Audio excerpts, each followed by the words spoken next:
Silicon city cricket ಪ್ರೇಮಿಗಳಿಗೆ ರಾಜ್ಯ ಸರ್ಕಾರ ಸುಹಿ ಸಿದ್ದಿ ನೀಡಿದೆ. ಮುಂಬರುವ ಐಪಿಎಲ್ 2026ರ ಪಂದ್ಯಗಳನ್ನು ಬೆಂಗಳೂರಿನ ಎಂ ಚಿನ್ನಸ್ವಾಮಿ ಕ್ರೀಡಾಂಗಣದಲ್ಲಿ ನಡೆಸಲು ಕರ್ನಾಟಕ ಸರ್ಕಾರ ಅನುಮತಿ ನೀಡಿದೆ.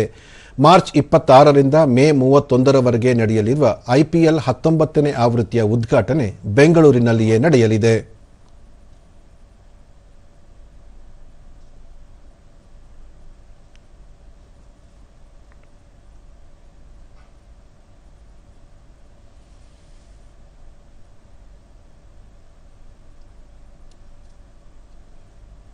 ಈ ಬಗ್ಗೆ ಬೆಂಗಳೂರಿನಲ್ಲಿ ಪ್ರತಿಕ್ರಿಯಿಸಿರುವ ಗೃಹ ಸಚಿವ ಡಾಕ್ಟರ್ ಜಿ ಪರಮೇಶ್ವರ್ 2025ರ ಘಟನೆಗಳನ್ನು ಗಮನದಲ್ಲಿಟ್ಟುಕೊಂಡು ಕ್ರೀಡಾಂಗಣದ ಸುರಕ್ಷತೆ ಮತ್ತು ಸಾರ್ವಜನಿಕ ಹಿತದೃಷ್ಟಿಯಿಂದ ಕೆಲವು ಕಟ್ಟುನಿಟ್ಟಿನ ನಿಯಮಗಳನ್ನು ಜಾರಿಗೆ ತರಲಾಗಿದೆ ಎಂದು ಹೇಳಿದರು.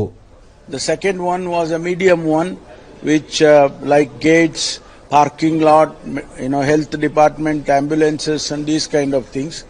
And the long term one was the infrastructure. So all this on a timeline they have given us a commitment and government has accepted those commitments and given them in principle permission to conduct IPL matches.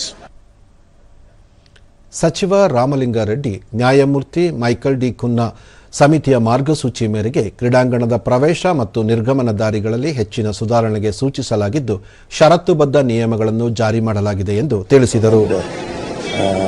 People and some other conditions what Mr. Punna mentioned in his report. According that they have to and permission is authorized to take decision.